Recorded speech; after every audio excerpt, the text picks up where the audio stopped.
And there weren't any police there, there weren't any firefighters. There was no social control, and her constituents were locked in their house wondering what they were going to do. That is an abject failure that cannot happen. We must restore that order to that. Senator Torres Reyes fought her whole life on these issues of inequities and making sure that people's voices are lifted up. But what she understands is none of us can lift those voices. None of us can tackle these problems if anarchy reigns on the street. I also want to address an issue, and this one is on me, and I will own it. Earlier this morning, when this mission was carried out under my direction to resecure the 3rd precinct, to do so in a manner which I am proud of how it was executed by this team, no injuries and no loss of life, a reestablishment to put the fires out for those businesses. A CNN reporter crew was arrested by the State Patrol. A few minutes after hearing that, I was on a call with CNN President Jeff Zucker, who demanded to know what happened. I take full responsibility. There is absolutely no reason something like this should happen. Calls were made immediately. This is a very public apology to that team. It should not happen. And I want to be clear for those of you listening. I think our Minnesota's reporters know this. I am a teacher by trade, and I have spent my time as governor highlighting the need to be as transparent as possible and have the press here. I failed you last night in that. And it does not escape me that we are here on the catalyst that lit this spark by what happened with a police detainment of George Floyd, and the idea that a reporter would have been taken while another police action was in play is inexcusable. So to CNN, to the CNN team, to the journalists here, this is about having a plan, and that's what these folks are going to talk about. This is about having an aggressive approach to understanding what the community needs, to not coming in heavy-handed with them, but to create space where the story can be told. In a situation like this, even if you're clearing an area, we have got to ensure that there is a safe spot for journalism to tell the story. The issue here is trust. The community that's down there that's terrorized by this, if they see a reporter being arrested, their assumption is because something's going to happen that they don't want to be seen. And so that is unacceptable. We will continue to strive to make sure that that accessibility is maintained, that not only that, the protection and security and safety of the journalists covering this is a top priority, not because it's a nice thing to do, because it is a key component of how we fix this. Sunshine, disinfectant, and seeing what's happening has to be done. So again, I appreciate President Zucker's call. I appreciate his understanding in a situation that he was rightfully incredibly angry, and that falls squarely on me. That apology has been issued, and I think going forward to make sure it doesn't happen again. It's time for us to clean our streets. It's time for us to execute today in a way that shows respect and dignity to communities. I'm going to ask for a lot of help today of those folks who want to see it. It is my expectation that justice for the officers involved in this will be swift, that it will come in a timely manner, that it will be fair. That is what we've asked for. I have been in contact with Hennepin County Attorney, and I am confident that those very things I just said will happen. We will continue at the BCA to do a fair, a full, and a swift gathering of all of the evidence involved. But I would reiterate again, for so many of us, not all that's done in every other case where all of that evidence is gathered before, and I would ask that the swift justice be carried out. So Minnesotans, your pain is real. The chapter that's been written this week is one of our darkest chapters, and we can choose a few things. We can choose to try and get past this. We can choose to put a force out there and stop things from happening. We can hope that in the midst of COVID-19 or something else, it passes by and we don't have to turn that mirror to look at the harsh reality of those underlying gaps whether it be healthcare disparities, whether it be educational disparities in our communities of color, whether it be policing disparities in our community of color, whether it be wealth acquisition in our communities of color, are all very real. We pride ourselves on a state of openness. We pride ourselves on a state of being friendly. I've talked a lot about One Minnesota. That wasn't on display last night. I don't naively think everything heals and you come to the forefront and you say it'll be better. This is a community that demands and should expect more than words. They should expect results. Lieutenant Governor Flanagan and I have tried to make equity the center of everything we've done. But obviously in Minneapolis on Monday night, there wasn't a lot of equity for George Floyd. His family is probably wondering where the One Minnesota is for them. And that's on us as Minnesotans, us as the governor and the team that works with me, to put the things in order to establish order in our streets, to establish and rebuild trust in our communities, to lift those voices up, to be heard, not pleading for their lives, but demanding the changes necessary so no one else is put into that position. So I would like at this time to turn it over to Minnesota's Attorney General, Keith Ellison. Governor, thank you. Martin Luther King said many years ago that riot is the way that the unheard get heard.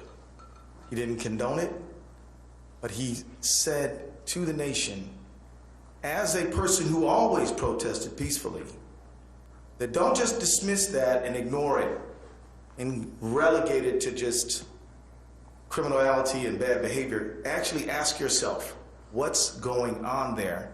And is it something that we as a society absolutely must pay attention to? I think we must pay attention to it. I'd like everyone to recognize the fact that the National Guard just a week ago was administering COVID-19 tests to help people. The presence you see on the street, don't react to them the way you might react to the Minneapolis Police Department. It's not the same group. They have different leadership, different authority, and their job is to try to bring peace and calm back again. Please remember that this is not the group that you associate with unfair conduct, but it's a group that, in fact, just a week ago was trying to make sure that Minnesotans could survive and thrive and live, because we are still in the middle of a pandemic. It is that sense of service where they get involved when it comes to natural disasters, storms, floods, rains, diseases. Now they have to restore order on the streets. And I hope that the community who is protesting will protest peacefully, but not see this as another occupation by another military force. It really is make sure that there's calm and peace and that everybody can operate peacefully. So please accept it as that. I'm asking that of our community. It is essential, and I've said this before, everybody keeps asking the question, when? And this is a perfectly legitimate question. It is important to know that under Minnesota statutes, the primary jurisdiction for criminal prosecution is with the county attorney in which the offense occurred. And I believe that the message has been sent and received that the wheels of justice must turn swiftly.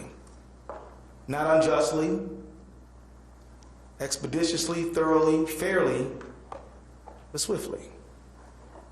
It is important that people have confidence that accountability, no matter who you may be, is how we live in Minnesota. Let me also say that this prosecution, this investigation, this criminal process is important, and it is, and the whole country and the whole world's looking at it, cannot solve the problem. As the governor so eloquently said, events like this start and they come to a conclusion, but we never start the process of real reform. I will submit to you that myself and Commissioner Harrington, under the leadership of the governor, have already started a process on the working group on preventing and reducing deadly force encounters with the police. We have a report that we want attention from the legislature and the entire community on, to focus on that so that we can really get to the bottom of this when it comes to issues of use of force, when it comes to officer wellness, when it comes to community healing, and a whole range of training issues, all kinds of things that bear on this issue.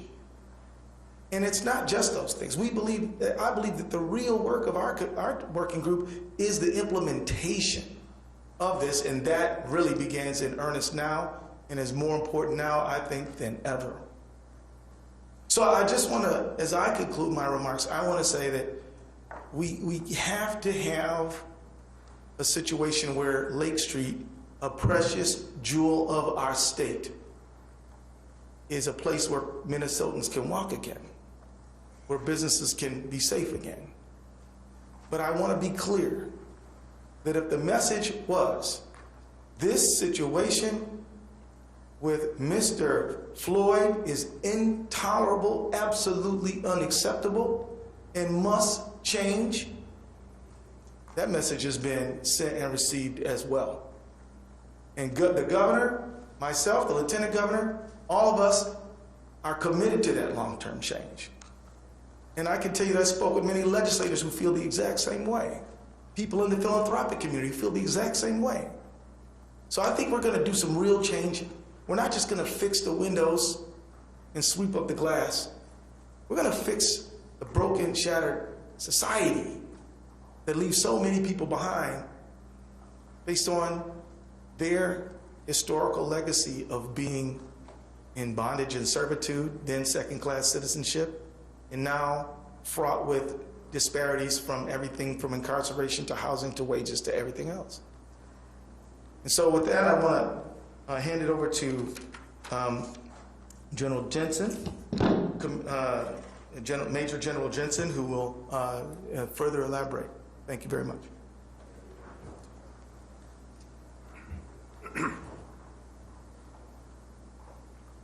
Good morning. I'm Major General John Jensen. I'm the Adjutant General of the Minnesota Army National Guard, and I've been the Adjutant General since November of 2017. And what I'm going to describe this morning very quickly is the actions of the Minnesota National Guard since we were mobilized under the Governor Walz's executive order. Like many Minnesotans, I woke up yesterday morning to the news that the Minneapolis mayor had requested National Guard support. The only difference was I opened up my phone and there was a text from Commissioner Harrington. It wasn't the newspaper or the morning news that notified me of that. So immediately yesterday morning, I made contact with the commissioner and we began planning on the potential employment of the Minnesota National Guard in support of Minneapolis. For those of you that may not understand how emergency management works in Minnesota, I'm just going to take a quick moment and explain that.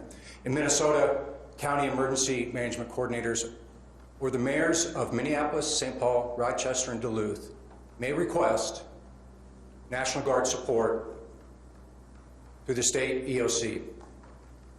So in accordance with that, Minneapolis Mayor Frey made that request to the Minnesota National Guard. What traditionally comes with the request, though, is a layout of capability needed and exactly the problem that's trying to be solved. Typically, the request for the Guard and that type of information come at the same time. Sometimes it lags. So when it lags, what we do is we begin preparing for an unknown mission. But in this case, we sort of knew what we might be doing as it related to civil disturbance in Minneapolis. But it's very important that we know exactly what we're being asked to do, so we make sure that we have the right equipment.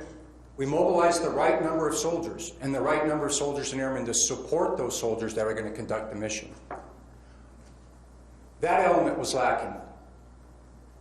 But with the governor's decision to allow me to continue to plan, we began notifying soldiers early yesterday morning of a pending mission. Once we notified our soldiers, again with the governor's verbal approval, we began mustering our soldiers and moving them into the metro area, knowing that the most likely probability of employment was going to be Minneapolis. As we met as a senior team yesterday afternoon, the one topic that continued to be discussed was the lack of clarity and the lack of a mission and a description of what exactly the Minnesota National Guard needed to do. My concern to the governor was twofold. One, I didn't know what special equipment I might need to accomplish the mission. And two, I was very concerned about being asked to move to an unfamiliar area of Minneapolis under the cover of darkness. I wanted to get out when it was still daylight, where my soldiers and my airmen could become familiar with their terrain and familiar with their mission. We never got such mission assignment. We never got such mission description. Yesterday, we performed 4 missions in support of the governor's executive order. The first mission came from the governor directly. That came when we were notified of an immediate and pending threat to the state capitol. My immediate advice to the governor was to assign that mission to the Minnesota National Guard, and he agreed, with one caveat, and that is the State Patrol also wanted to support that mission. So in cooperation with the State Patrol, we began that mission. The second and third mission came together. It came from St. Paul. Specifically, it was to provide security of the Ramsey County Law Enforcement Center and the Minnesota Bureau of Criminal Apprehension. The key part of that security was to ensure that St. Paul police officers were not required to secure those facilities, and they were therefore relieved of that duty and able to respond throughout the city of St. Paul throughout the day. And then the last mission we did receive yesterday evening was an escort mission for the Minneapolis Fire Department. The concept of the operations that we would link up with the Minneapolis Police Department, and as they went into unsecure and dangerous areas, that we would secure the area so they could perform their life-saving and property-saving missions. And we continued to do those missions through the evening. As the governor indicated, about midnight this morning, the governor authorized a law and order mission into the 3rd Precinct, what we would call in the military a clear and security mission. So under the leadership of the State Patrol and the Department of Public Safety, the Minnesota National Guard was assigned a task and a mission in support of the State Patrol. We would follow the State Patrol and we would help secure the area that they cleared. Our soldiers remain in that area as I speak now, still on that mission, still securing that location. So people and MnDOT can come in and begin the cleanup of that area. Now, I picked up one other mission with the city of Minneapolis. I won't cover the exact details, but it's ongoing right now with the Minneapolis Police Department. And I'm very proud of the relationship between the Minnesota National Guard and the Minneapolis Police Department that goes back to Super Bowl 52, just 2 years ago. Chief Rondo and I worked together during that Super Bowl. So we have had opportunities to serve together, and I have a lot of respect for him. We will continue to operate in Minneapolis until such time that the governor relieves us of that mission. And we will do so in support of the Department of Public Safety and the Minnesota State Patrol. So that's just a little bit of background of what the Minnesota National Guard did since yesterday morning when we first notified of a possible deployment, through the deployment and through our mission set last night and then early this morning. My recommendation this morning to the governor was that I continue to do the state capitol mission and that I continue to do the mission in support of the Minneapolis Fire Department.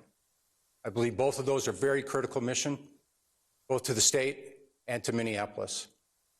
And then we'll conduct follow-on missions, again, in support of the Minnesota State Patrol and the Department of Public Safety. So at this time, I'd like to introduce the Commissioner of the Department of Public Safety, Commissioner John Harrington.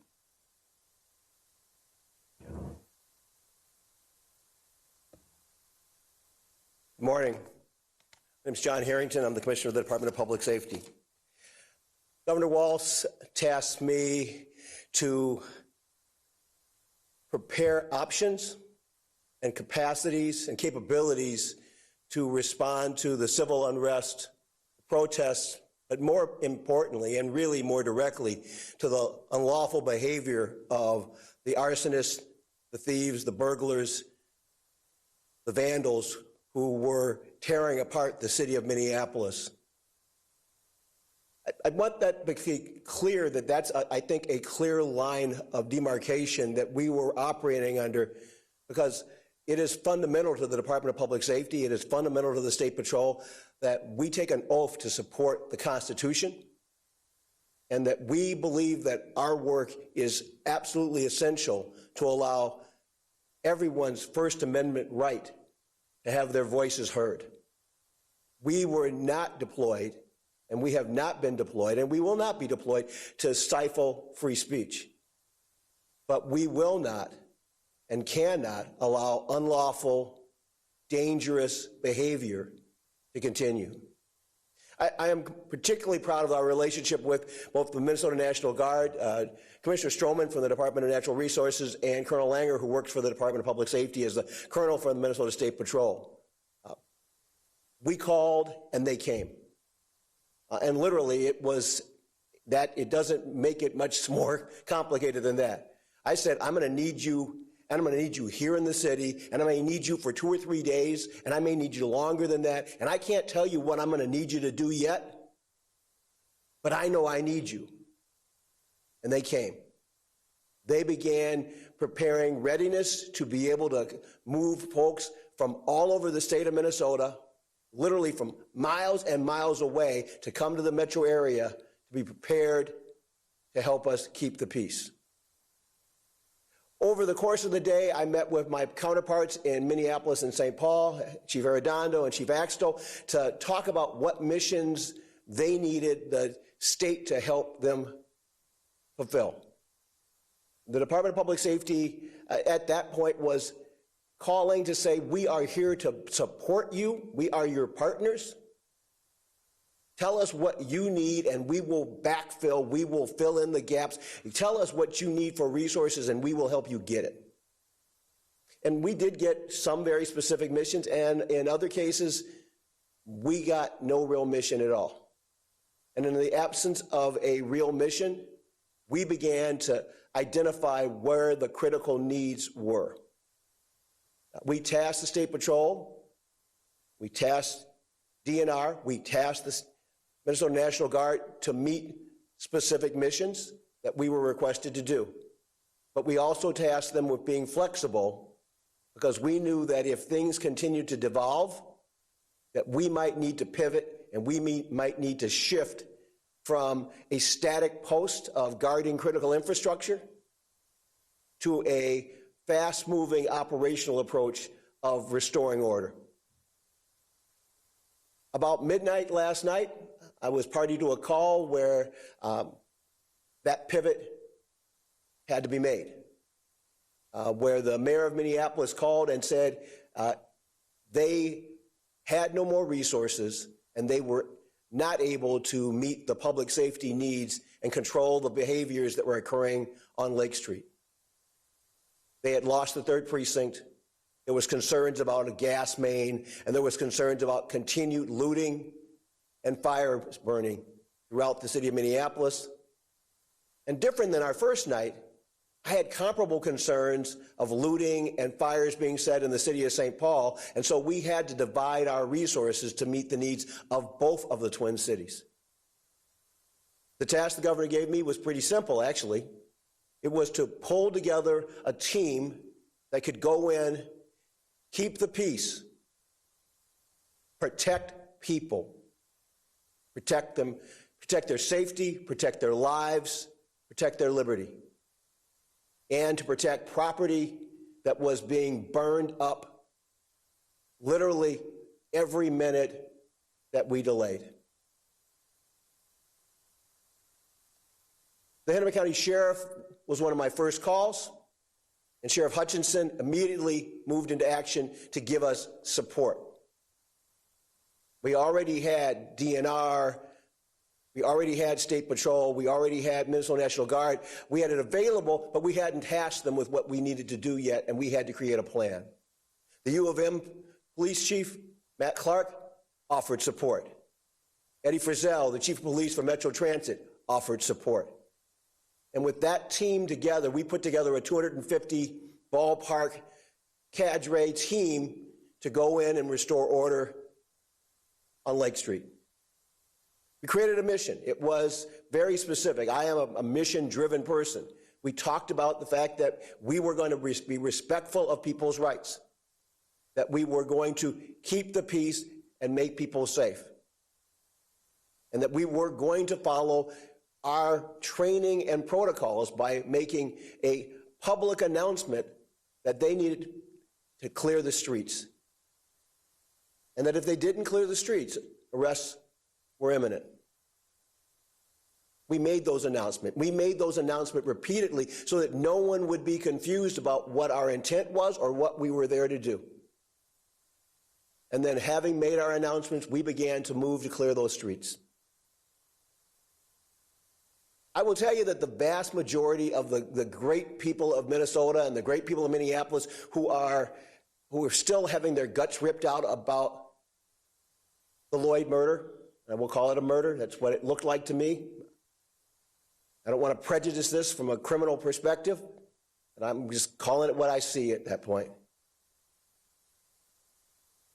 They weren't the people that were out there on the streets at 3 o'clock in the morning when we arrived on Lake Street. The people that were out there on Lake Street at 3 o'clock in the morning weren't the good people of Minnesota. They weren't the good people of Minneapolis. They weren't the people that wanted to mourn the lossing of a friend and a relative and a neighbor. And when they saw the National Guard, Minnesota State Patrol, and this cadre, this team moving down the street, the vast majority of them did what we thought they would do. They left. There were a few that decided not to leave. That was a choice that they get to make, but we had advised them what that choice would result in. And we took action to respectfully and carefully take folks into custody as was necessary. And it was a very limited and very structured and extremely disciplined approach to making those arrests. I'm very proud of the fact that despite what you've seen over the last few days of gas and canisters and foggers, almost no chemical agent was necessary to be used last night. We did it the old-fashioned way. Command presence, a uniform presence, and a clear intent to keep the peace, restore order, and to keep people safe. My task today is a little different. Having accomplished that mission, and I think we've secured those streets, and I appreciate the fact that I've right now got National Guard folks still holding that ground that we took last night. We need to keep that ground, and we need to prepare for what may come today.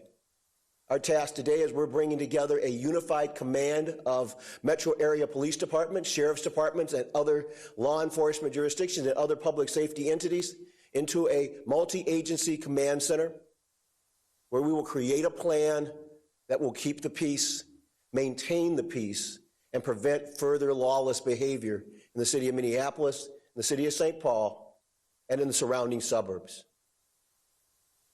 We're going to do this the right way. We're going to do it with full knowledge that our oath is to serve the state of Minnesota, to serve the communities, and to protect them.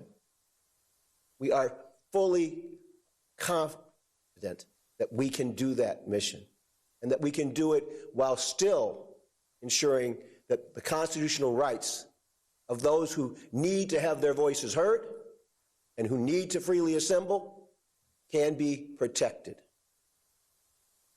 I can tell you that no one could have heard Mr. Lloyd's voice in the chaos of the screaming and the shouting and the fires at 1 o'clock in the morning on Lake Street. My job is to make sure that tonight that the community is safe and that our team is ready and prepared to keep it safe. With that, I am very pleased to introduce the Colonel of the Minnesota State Patrol, Colonel Matt Langer.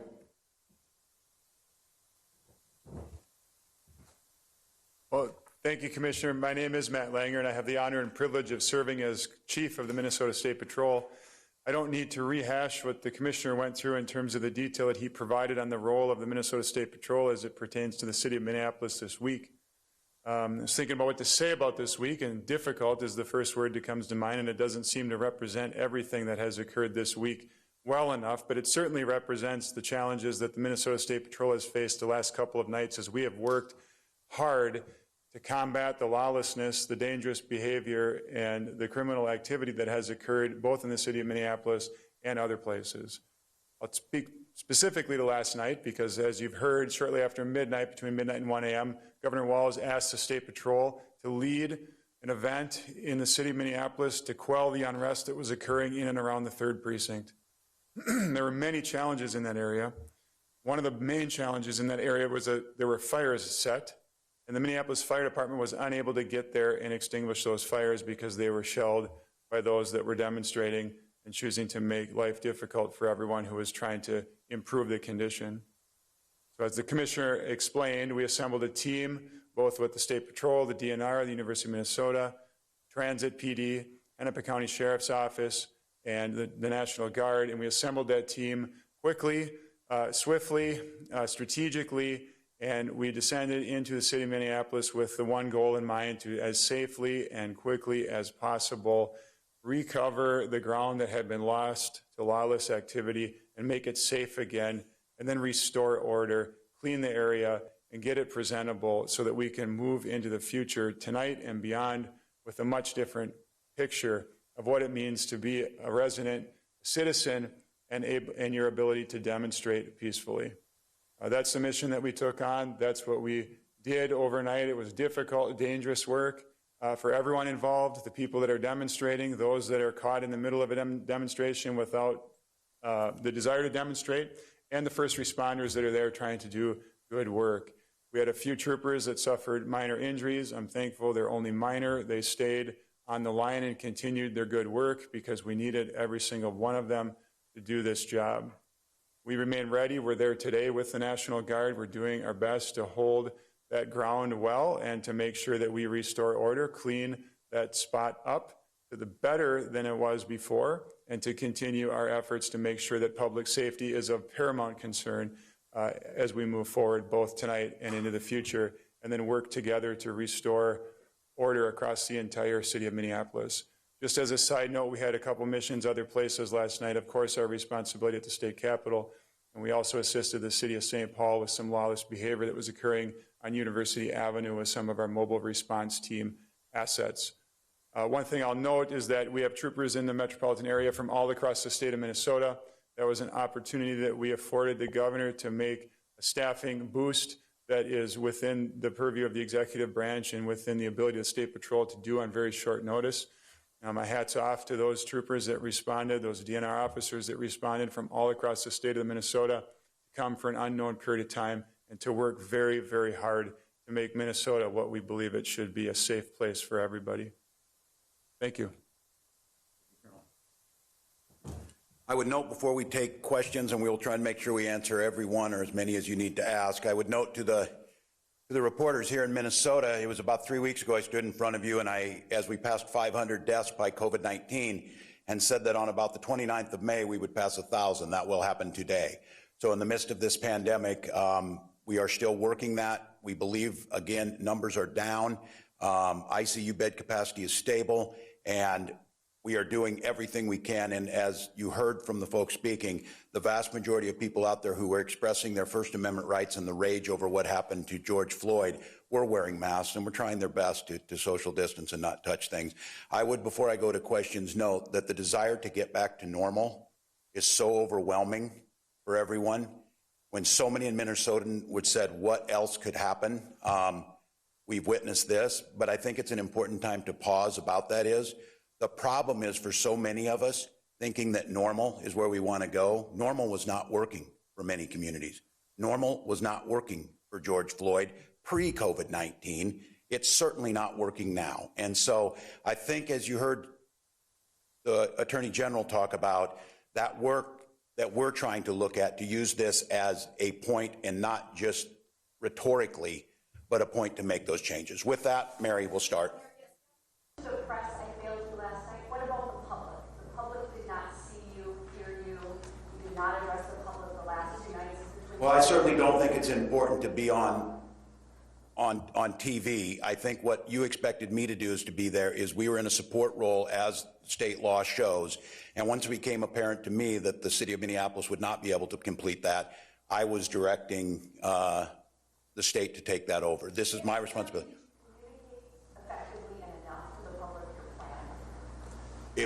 plan? Well, I think obviously if you think I didn't, that's probably the case as a reporter. But I think in the moment of making sure, as those decisions were being made, and that we were staying in the lane that we were asked to support this, and as it deteriorated, it was at 12:05. There was a decision last night that we made is to come in front of you at that time, because that was the transition point, because what you're seeing now is the state is the lead element now, starting at 12:05 last night and those first missions that were carried out. So I think for many of you who know, I try and make myself as available as possible. I think it was important for me to be getting the data and the feedback. I was watching where you were seeing, and to be quite candid, when the third precinct was abandoned, it seemed at that point in time that was a time to move. So, Where were you? Were you in the residence? Did you evacuate? Where were you? no, I stayed in the residence, is where I work from. I have all the electronic tools, and we were on all night. And as I said, we were taking calls and adjusting, and I was able to track as the situation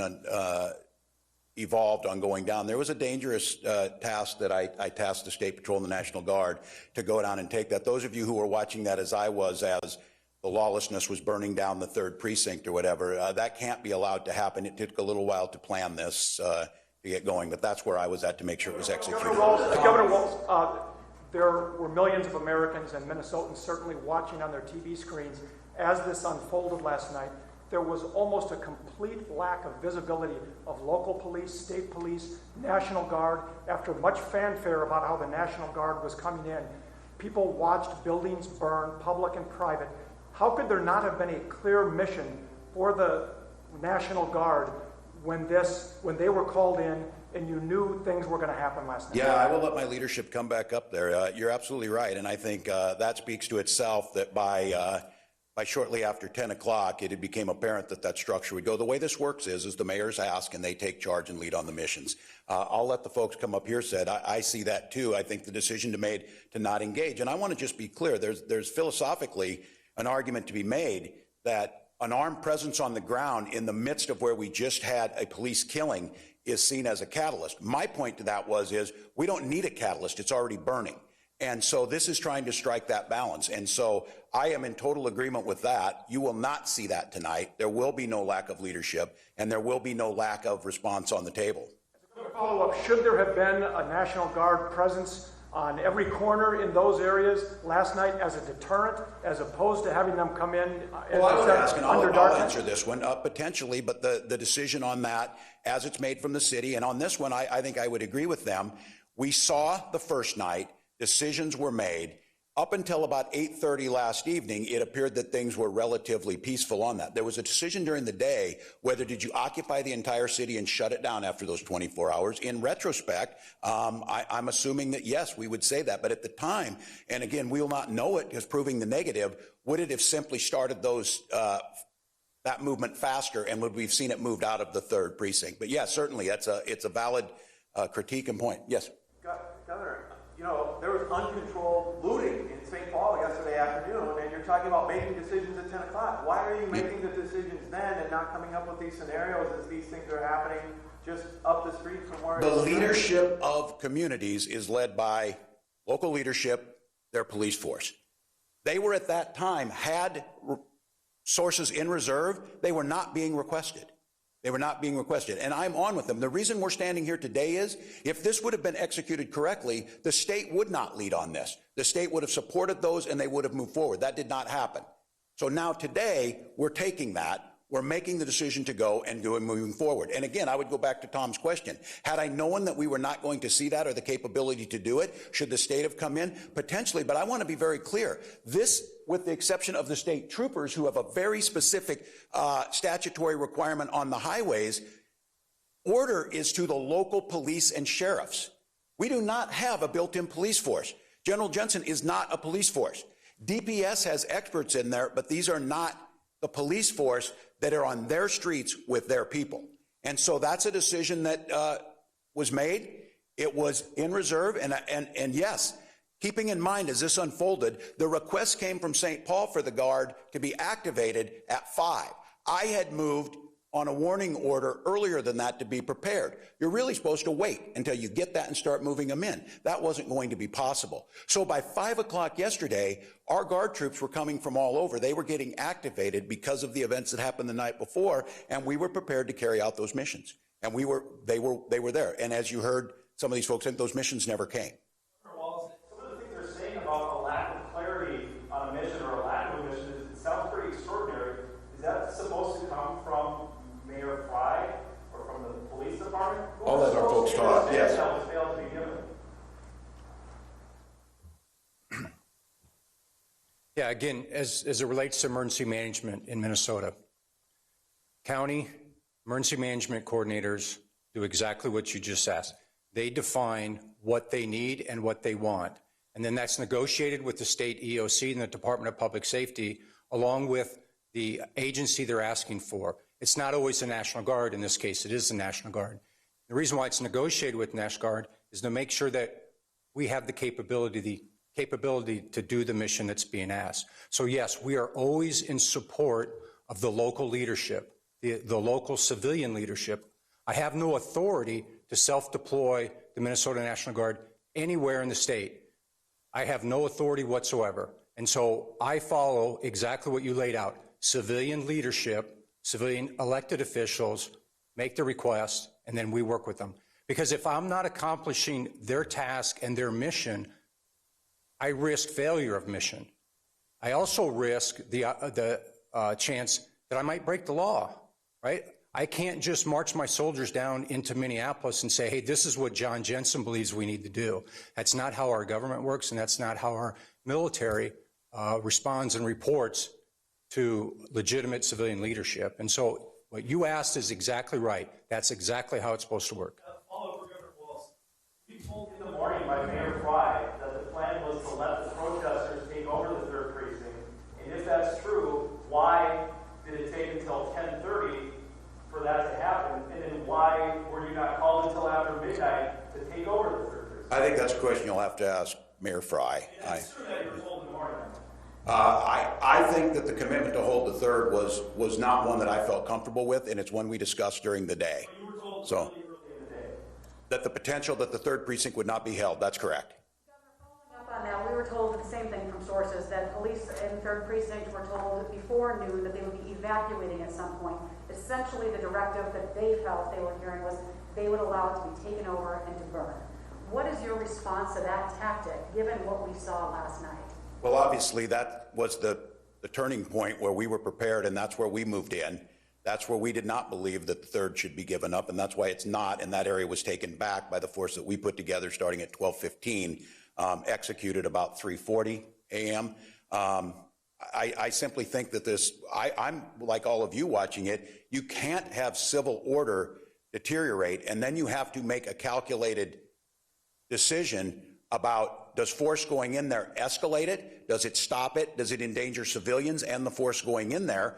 And those are decisions, as you heard again, it is local police departments is how this works. We are not a police force, the state. We have abilities to come back and backfill. The closest we have to that police force is the State Patrol, but that's not their normal. Putting people at risk. Why allow it to get to that point? I understand what you're saying, but as people are watching, that's the question they're asking us. Yeah, from 8:30 to 10, that was the decision to go, and it took time to build the force to be able to go, too. Because, again, we're seeing it, and there was no definitive answer whether they were going to, and I'm seeing what you were seeing. There were still officers in the 3rd precinct, at least, I believe, until, maybe you can correct me on this, till 9 o'clock or so, maybe 10. Have you considered considered additional tools, additional powers, curfews, any sort of martial law orders to increase the authority of... Certainly all those tools are there, and I think what we'll do is that's what's the planning stage right now. I don't want to take these folks too long from what they're doing.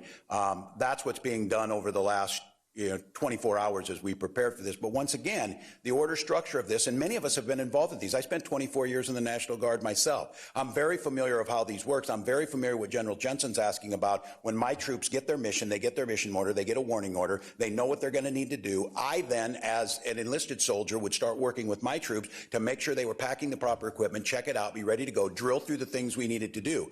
Those never came in many cases. So... in different situations, we weren't asked to help, and then at some point you were. Why in this situation wait for the ask to help? Why not take a proactive approach? Well, we are. And again, I think if we'd have seen 2 days ago, yeah, maybe yesterday, I'll be the first to tell you that. I think in any of these things, if you're not second guessing and if you're not looking at the decisions were made, you're going about this all wrong. I think the lessons learned, potentially so. But again, at that time, we've got to count on our partners in this as they say things are going. And I'm not sure that quick-moving group of anarchists that was moving so quickly, one of the things we said, if you think about this, to prevent this from happening, like at the Super Bowl or the RNC, 18 months of planning went into that. 18 months of planning and pre-positioning, 18 months of joint powers agreements, 18 months of lining up the materials that were there to make sure all those situations could be there. Because my situation on this is once you lose control like that, I'm deeply concerned that the bad actors, and I want to be very clear, we own this. We own this in Minnesota, but there certainly, as people saw this unfold, the concern was yesterday how many people would make their way here who are simply in that business. So yeah, I think it's a valid question. I think for me, as I look at that, the point is I have to operate in real space and in real time. And by last evening was the second day we saw it, and from 8:30 or during the day until 8:30, we did see this in St. Paul. We continued to ask what was happening in St. Paul. The State Patrol was tasked on many of this, and they did stop a lot of that along the Target and some of those. That was what was being asked from them. But it happened from about 8:30 at night when the sun went down, when what I saw was the person breaching the barrier at the 3rd, and then the decision to pull back out of there. So who hasn't asked? I got to make sure I get to everybody. Governor. Dave, in the back. Thank you. Governor, so it sounds like you are going to allow demonstrations tonight, protests and stuff. These would be in violation of standing orders against congregations of more than 10 people. No, we're not allowing any of those, and we've said it. I think the idea, again, the absurdity in the middle of COVID-19 where we have worked so dang hard as a state to keep people from congregating, if you think you could, but it goes back to this conversation we've had in Minnesota. This takes a social compact of people agreeing to do this. And I want to just say this. Watching what happened to George Floyd had people say, to hell with staying home on that. I'm going out because this can't happen again.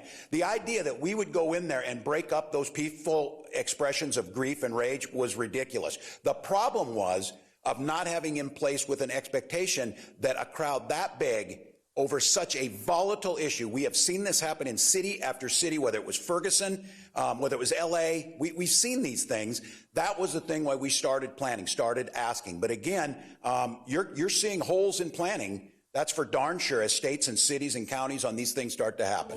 Let Dave finish. Thank you. What's the rules for the rest of the day and tonight then? That's what's being worked on right now. And we certainly, this is the plan that'll be presented to me. I think we want to be prepared to present that to Minnesotans here by 2 o'clock or so. What I can tell you is a lot of it is going to be the operational things that you would expect to happen that were asked. They will be there. There will be a presence out on the quarters. We will start to do that. But I'm going to ask again.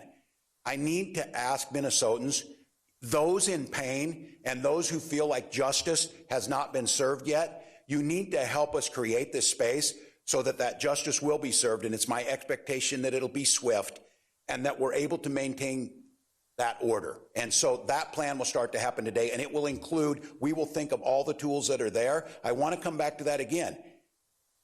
The more of those things you use, the more those are viewed as the oppressive things that led to much of this in the first place. What we're trying to separate is the lawful First Amendment aggrieved citizens who need to express that from the folks who are clearly, I'm telling you what, the farthest thing from people's on their minds is they're burning down a family-owned store at 3 a.m. on Lake Street was George Floyd. And that's what we've got to get at. Let me go up front, Theo. Governor, question for you, question for the general. First of all, are you concerned that the civilian leadership of Minneapolis has lost control of its police department? And for the general, are the guardsmen armed on the streets, and what are the limits on that use of their armament? Well, candidly, I don't think this is a secret to anybody that the tension between the Minneapolis Police Department and many of their communities is a pretty well-known thing. And I am certainly, I don't know any way to express it other than that they had lost faith in them and felt that they were part of the problems. And certainly, seeing a uniformed Minneapolis police officer's knee on George Floyd's neck on Monday pretty much tells you where the public is thinking towards that. So I don't think you could think it was a mistake of who was leading that down there and that it changed the tone that was there. So I am concerned. I think it would be disingenuous. I know this is painful. This is hard. There is going to be recriminations. There's going to be going back and looking at this, as there should be. My top priority now is the immediate security to make sure that what happened the last 48 hours does not happen tonight. The state of Minnesota has assumed that responsibility. I don't think it's going to be easy, because this whole whack-a-mole thing, and these folks are really good at what they were trying to do on causing destruction. The way we're able to stop it is employ these tools with the support of the public to make sure we isolate these folks. And again, as Commissioner Harrington said, the idea that you think you can firebomb a building and not be arrested and spend serious time in jail, I understand that. But the idea that we don't want to make people who are out there still asking, what about George Floyd? What happened to those people? What happened to the people who did this? That got lost in 48 hours of anarchy. That's what we're going to put again. We saw 3 television journalists get arrested early this morning on live television.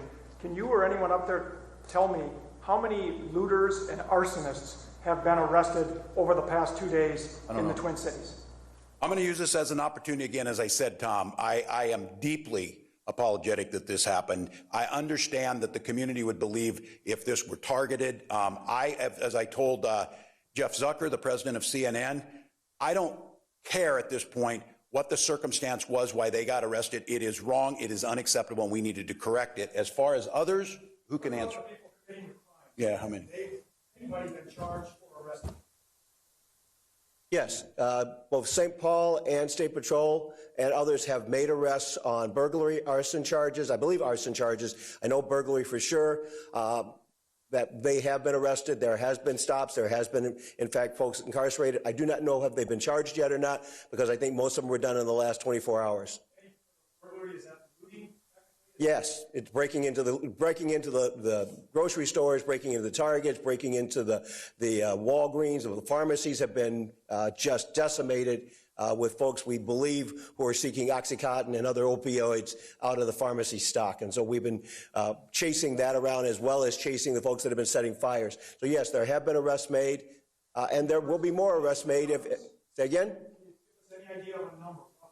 I will get you a number. I don't have that. I'd asked both Minneapolis, St. Paul, and my other folks that were part of our unified command to get me information by 10 o'clock or 11 o'clock this morning. I have not received it yet, but I'm hopeful to have a sit rep from the last 24 hours, and we'll get that to you as soon as I get it.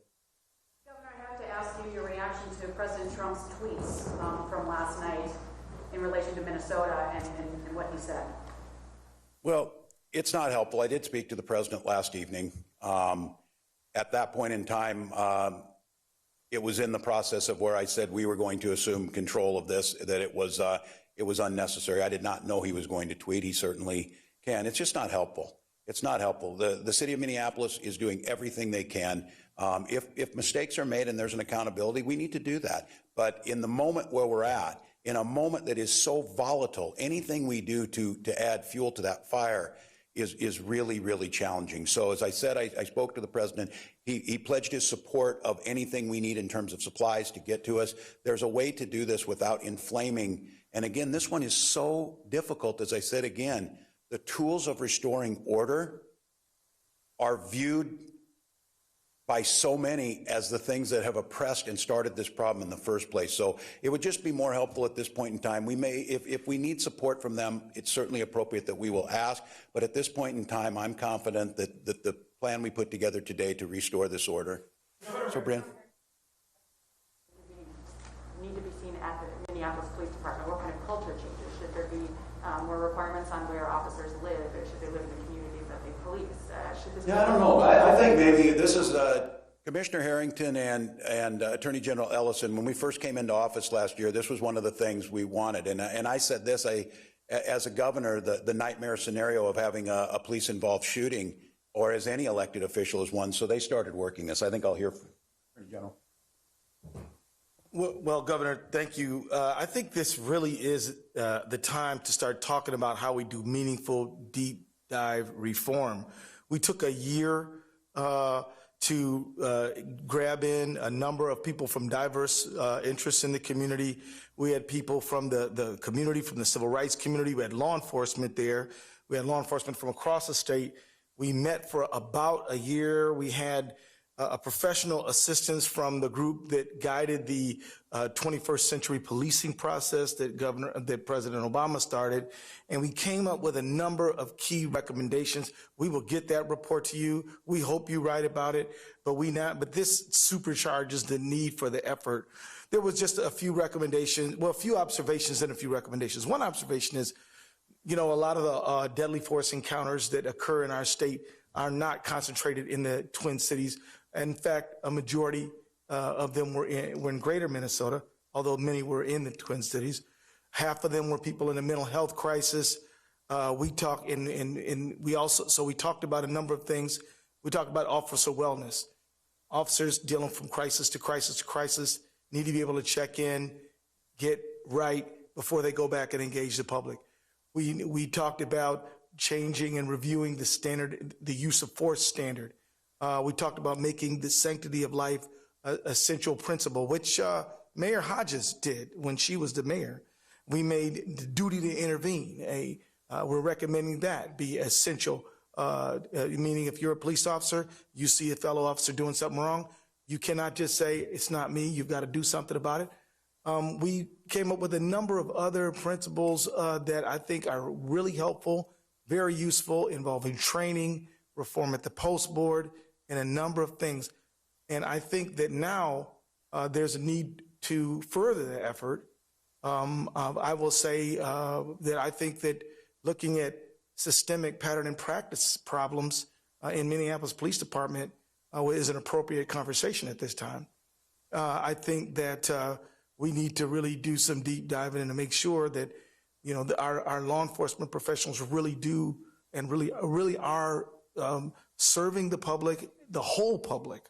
So I will say that I hope that our state legislature takes up some of the initiatives that we have in there.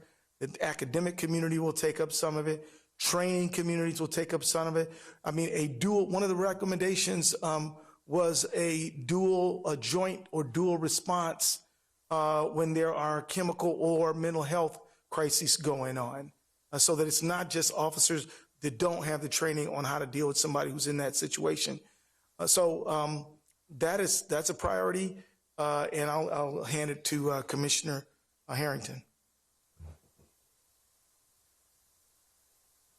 Attorney General Ellison covered really most of the points. The one other point that I will bring in is that this group was very much based out of community. We brought in folks from a variety of different diverse and geographic communities. We brought in folks from the disability community to make sure that all kinds of voices were heard.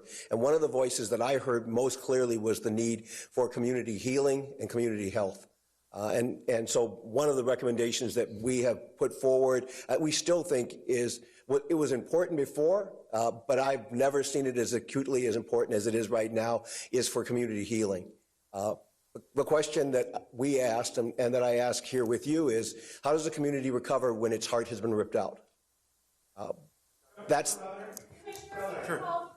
Members of the public are asking here over and over again, why isn't the officer or officers in question being held in custody during this investigation? We have a long history in law enforcement. Why has that happened? We are working with the county attorney, who is the charging authority, to make sure that we are following their guidance as we move forward in seeking the criminal prosecution. Is there a more specific reason though that you can give? Because we've heard that in the last few days. That is still the reason, and we're still in the middle of an ongoing investigation. And so I can't speak to much more than that, other than the past practice for the Bureau of Criminal Apprehension and most police departments has been, in these kind of cases, they work with the county attorney to make sure that they have checked all the I's and all the T's and made sure everything is in order before they make an arrest or before there's a charging decision. And we have been following that protocol with County Attorney Freeman in this case. We have history with County Attorney Freeman in terms of past cases, some successful, some not successful, depending on what your perspective is. So there has to be some difference here. Like there has to have been discussions that this case is different regarding everything that's going on. This is different than past cases. We are aware that there is certainly a sentiment that it's different, but from the point of view of the law, we have a man whose life has been ended. We have the pursuit of trying to find out what were the facts that are surround that, and to be able to create enough probable cause or enough basis for a criminal charge or for an arrest. That's pretty much Cop 101. That's what you have to have, and that's what we are working toward. A couple quick COVID-related questions here. Sure. The state has spent hundreds of millions of dollars helping businesses with COVID. Are you ready to respond to the businesses in Minneapolis that have been affected by this and offer them some state assistance? Absolutely. Number one.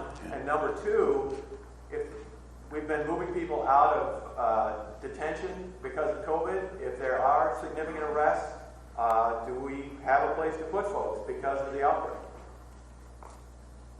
Well, yeah, I may need to listen to law enforcement on this one. These are great questions. It's ones that we came up with too, that what's going to happen. My hope is, and again, hope is not a plan. You need to execute that. But I think with Minnesotans understand what's at stake here and getting back to the focus of George Floyd and our community issues, that tonight needs to be different. And when I say that, it needs to be different in the questions you're asking. I'm stepping into that breach, and this is the responsibility. The state's responding. We'll use what we have. We'll use the tools. And so hopefully on that side, I'll ask John if he wants to on arrest. Could you address the financial as well? Sure.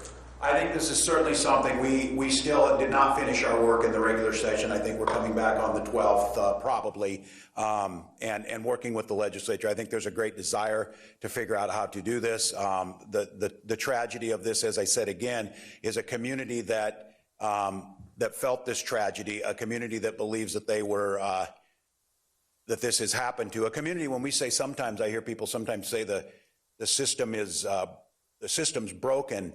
And I'll know communities of color will say, oh, no, the system's working just fine for certain people, not us. And I think for us right now, we need to take a really hard look about reinvesting, bringing Lake Street back, making sure. We're hoping that there is insurance for these folks, different things that we can do. But I think certainly getting our vitality back is one. One thing that I heard earlier, I think you can get my question answered from earlier from the Major General in regards to our National Guardsmen on the streets. Oh, yeah, good. And what are the limits to using them? We'll come back. So the first question, are they armed? Yes, they are currently armed. A little background on that. Yesterday afternoon, we received what I assessed as a credible threat, specifically to the Minnesota National Guard. That credible threat was made available to us by the FBI. I shared that with Governor Walz, along with my recommendation that I felt as though it was a credible threat, and as a result, that we should arm the Minnesota National Guard. Governor Walz concurred with me and authorized me to arm the Minnesota National Guard. Now, what are the limits of their use of force? We traditionally don't talk about the use of force because it's an operational issue, but I will tell you this. Our guardsmen maintain the right to self-defense. And I think that's where I'm going to leave it as it relates to the use of force for the Minnesota National Guard. Thank you. I think I heard General Jensen and Colonel Langer talk about protecting the state capitol. Were they referring to the state capitol building, and are you concerned that that building needs to be protected? And then as a follow-up, when will you make a decision on a curfew for tonight?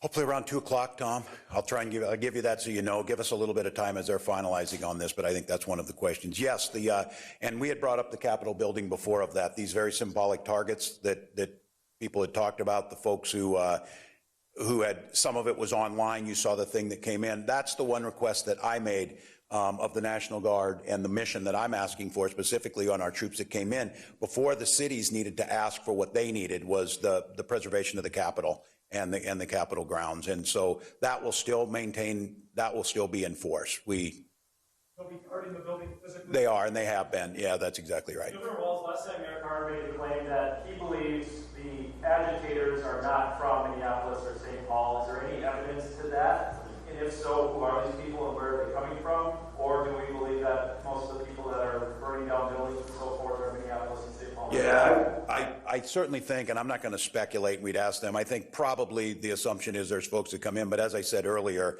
we need to make sure that we own this. The thing that sparked this is a homegrown Minnesota thing. The event that sparked it. You do think, though, that most of the problems are not residents? No, I don't know that. I think we can't tell that right now, but I think much of how a lot of this happened, certainly all of the things that have led to this is Minnesota, and I think we need to find out. I don't think it changes the calculus that much of how do we got to this, how do we respond to it. It's not taking ownership of it. And the bad stuff is being done by people from out of town. Yeah, I'm taking ownership of it. It's ours. We own it. Concerning the leadership, are you classifying the leadership of Mayor Carter in the same classification as the lack of leadership that you mentioned? No, I'm not. From Mayor Fry? No, and I didn't say Mayor Fry on this. I said my issues. Using the passive voice, but talking about a lack of leadership. Yeah. Are we talking about Mayor Fry? In the Minneapolis Police Department, and again like this, and I will assume responsibility if the issue is that the state should have moved faster.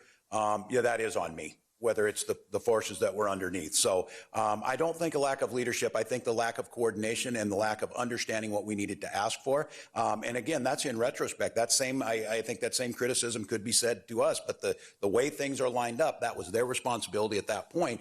Now it's our responsibility to do that. And I think we've been in contact with the mayors. I think they are doing everything they possibly can in a situation that is unprecedented. I don't think, again, that's a cop-out of saying, oh, it's just unprecedented. That doesn't mean you can't do anything about it. But I think they're responding accordingly. I think we're learning a lot, as I said. These situations were planned for at the RNC in 18 months of planning and hundreds of millions of dollars. This came about after the killing of George Floyd on Monday night. It started to ramp up when the video came out on Tuesday. It accelerated into Wednesday and Thursday, and here we sat. I'll go back to Peter. Just to follow up on what you said earlier about charges and arrests, I think what people don't understand is the difference between two types of crimes. Meaning, Mr. Floyd is not going to be released on the street pending an investigation and subsequent charges.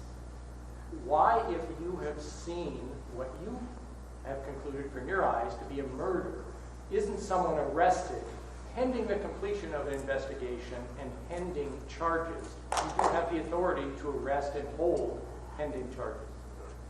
Typically, in a situation where you have actually witnessed a crime and you are immediately able to apprehend the suspect, it would be not unusual to have made an arrest, brought that person in, and then offered to the county attorney what you were able to cobble together in terms of information to seek a criminal charge. If there was no criminal charge because you did not have sufficient information, then the person is released pending further investigation. In this case, because there was a lag time between when the event occurred, when the video came out, and when BCA was then brought into this, there was not that same immediacy. And so a criminal investigation was initiated by the BCA very quickly, working in coordination with Amy Sweezy from the Hennepin County Attorney's Office to follow the protocols that County Attorney Freeman has outlined that he wants us to follow in terms of an officer-involved death case. So we are following the protocols that were established. We continue to follow those protocols. We continue to meet with the county attorney. We continue to meet with the FBI and with the U.S. attorney as we continue to seek justice and to seek what can we do and what are we allowed to do in bringing this case to a conclusion. Question for General Jensen. Quick one. Do the guardsmen have authority to arrest and detain? No, we do not have that authority. That's why typically in our missions we'll always have a law enforcement officer with us. So we have that support immediately available, but no, we don't. Folks, we have one more question. Governor, you've talked a lot about aspirations and plans here. Can you stand here right now and assure Minnesotans that we're not going to see a repeat of the unrest last night, tonight, or for the rest of the weekend? I can't assure you, but the responsibility to ensure it doesn't happen falls upon me, and I will do everything in my power to do that. As I said, I spent myself 24 years in the National Guard. I'm surrounded by good people. We're pulling the assets in. I'm going to need the help of Minnesotans, like we do on a lot of this.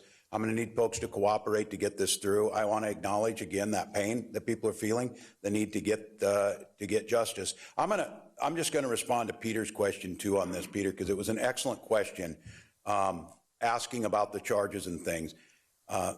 For those of you who don't, I am not an attorney. I listen to them, and they're very concerned that the governor has to be very careful about what they say about prejudice in case. We want to make sure everybody gets justice, it gets done. But the questions that Minnesotans and the outrage they're feeling, I'm feeling them. It is taking all of my willpower to maintain that point of being asked. But the way I'm able to get them justice is by making sure that I put things in place that civil order is maintained, that we make it clear that there is an expectation that justice is moved forward. And as Attorney General Ellison says, this is a point in time that we cannot forget. Cannot forget George. We cannot forget the aftermath of this as if we would, but we have to get back to that point of what caused this all to happen and start working on that. So the anger and the frustration and the wondering why this is a community that year after year, decade after decade, and generation after generation hears this. So right now, I know there's a lot of folks out there listening that their answer should be, I'll believe it when I see it. I'll believe it when justice is carried out. I'll believe it when equity actually means something. I'll believe it when the policies change. I'll believe it when my child gets the same education as your child and that color didn't matter. So I get it right now. We're asking an awful lot to be based on faith, and that has not panned out. But I do want to say, this is a state that I think we are coming to grips with the good that we have and that's not there, but it's always been about trying to strive to be better, trying to do more. I'm not trying to sugarcoat this. Just much like COVID-19, I've had to stand in front of you and tell you that it's going to get worse before it gets better.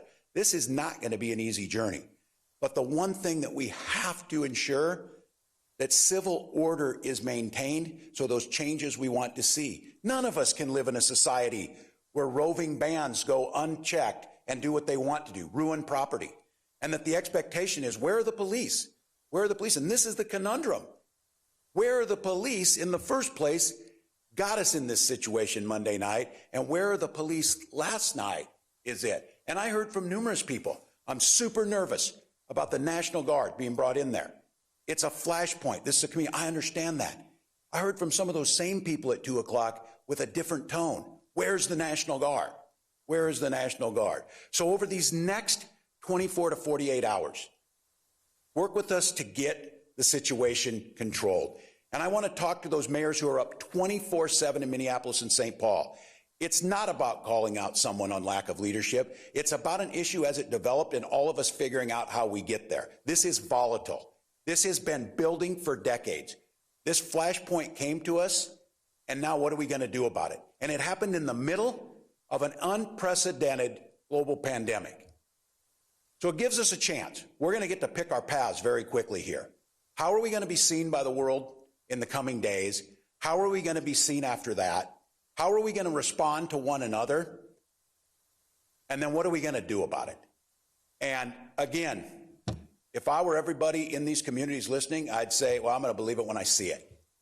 So the first task at hand is get civil control back, get justice moving quickly and fairly, and start talking about together, how do we rebuild trust in the police? How do we rebuild those stores? How do we rebuild a society? How do we send that face to the world that sees us for so many positive things, but we need to recognize this is what they're seeing. And we need to take a hard look and figure out how do we change that. So I want to thank you all. Again, I'm going to close because of the importance I've said with the press. Deepest apologies to the reporters that were out there. Expectations that again, that cannot happen. We will do our best today, and I would ask all of you, as the ongoing mission to make sure that we have peace and security today is making sure that that story is told. I'm asking our team to make sure that press credentials, the ability to move you and protect you safely needs to be out there so this is covered. Please let us know quickly on that. Please make sure that that's happening. Please show the world everything that's happening here through that lens of professional journalists who ask the questions you're asking today. So thank you all.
Bring in 80% of the students of color in the freshman class.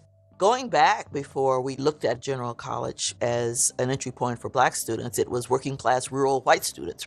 Students who perhaps would not have been admitted to the College of Liberal Arts would spend some time in General College and then potentially be transferred. the Black working class students found entry, working class students who perhaps were first generation. With the close of General College, a particular kind of decision was made that I think we're still bearing the consequences for. This is a snapshot from TPT Partnerships, telling local stories that inspire and educate. To see more stories like this, go to tptoriginals.org.